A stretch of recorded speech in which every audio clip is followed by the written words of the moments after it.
Well, good morning, everybody. On behalf of my fellow graduates, it's my privilege to welcome you here this morning and to thank you for sharing this special day with each of us. Because, this is a day that culminates 4 years of late nights in the library, a day for the university administration and faculty, and you, our friends and family, to recognize what we've learned. That's what this is about. It's a recognition of the knowledge we now possess. And that, in all seriousness, is precisely what I want to speak to you about today. This entire event is really a celebration of what we know.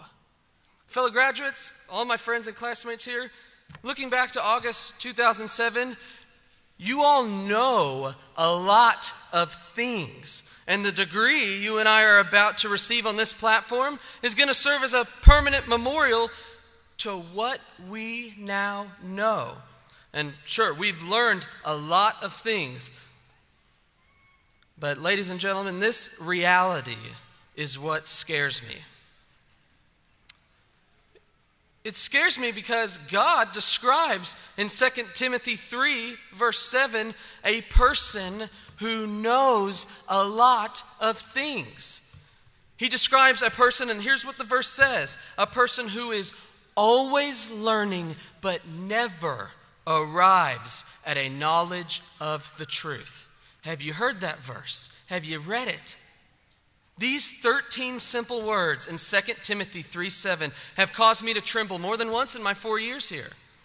I think they've caused me to tremble because in those words I see Kyler Smith and a bunch of my fellow graduates, men and women who have been always learning, men and women who have been equipped and exhorted by the university faculty since day one in Gateway class to live a life of learning.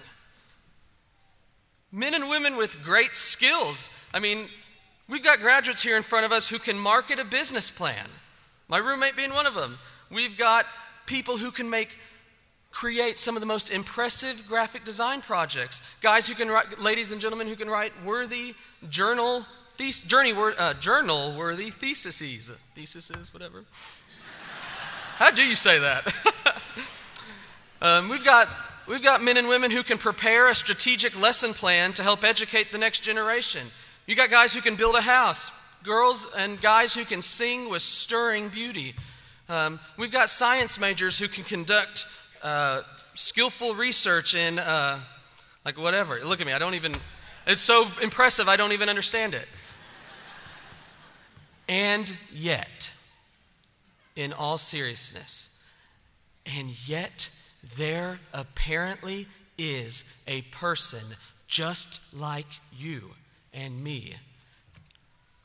A person who is always learning and yet never truly came to a knowledge of the truth. How can this be? Classmates, friends, family, and other honored guests, I pray you hear these words. This entire ceremony matters very little. And I mean this with all my heart. It matters very little if you do not know one thing. And that is the gospel of Jesus Christ. Do you know it? This is a question to all of you here today. Do you know it? If I were to ask you to whip out your commencement program, get out a pen and scribble down on the back of it the gospel of Jesus Christ, would you be able to do that right now in this room? Now, of course, I'm not asking you to do that, but this is a good question to ask. Could you tell it to me? I say this simply to drive home this point to you guys, my friends and classmates. My desire is that more than anything, all of you here today would leave John Brown University after 4 years as men and women who are always learning and have arrived at a knowledge of the truth. Have you truly come to a knowledge of the truth, guys? If you can't answer that question, I plead you hear it today and you receive it. You receive this message for the precious life-changing news it is. And folks, if you don't know it, if you can't answer the question, what is the gospel? This is the answer, I think. This is it. There really is one true God who created everything, ladies and gentlemen. If this offends your conception of intellectual integrity, all I can do is simply pray that this knowledge of the truth would fall upon you in great weight through the words from my lips. This God, this one true God, created everything you and I know, including you and me. And he created us with a purpose. Do you realize that? You're not purposeless. He made you for an ultimate purpose.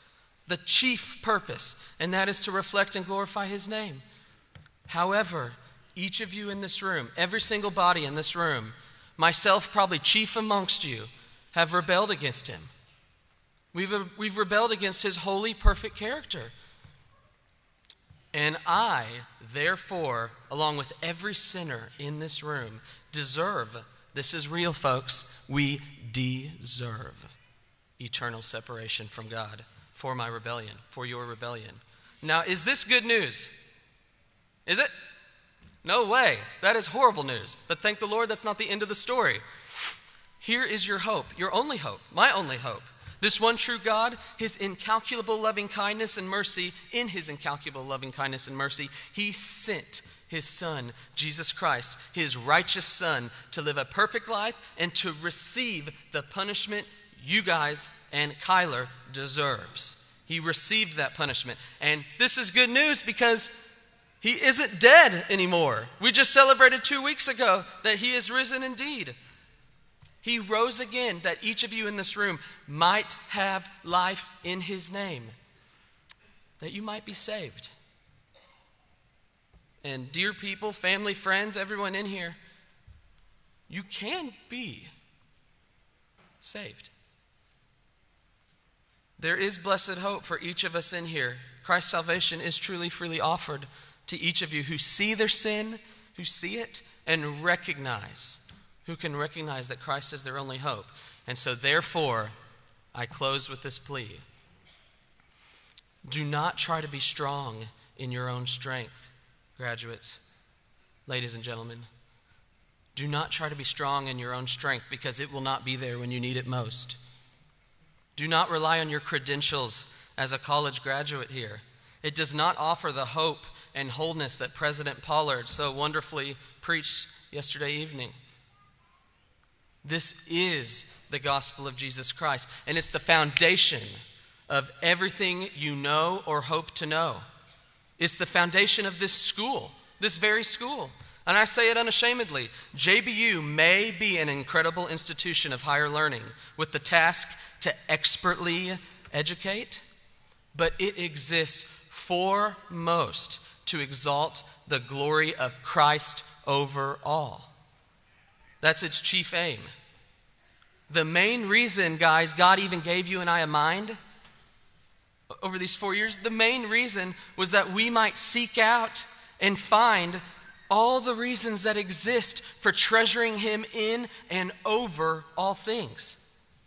And so, my fellow graduates, my challenge and my prayer and my plea for you is that as you walk across this platform in a moment, I pray that you will not boast in your wisdom, but let him who boasts boast in this, that he knows the Lord. He understands the Lord. We have much to celebrate today. I'm excited. This is a great day. I'm glad to be done. It was hard. But friends and family, everybody in here, graduates as well, would you join me and my classmates and help us celebrate the kind of knowledge that ultimately matters the most? Congratulations, class of 2011.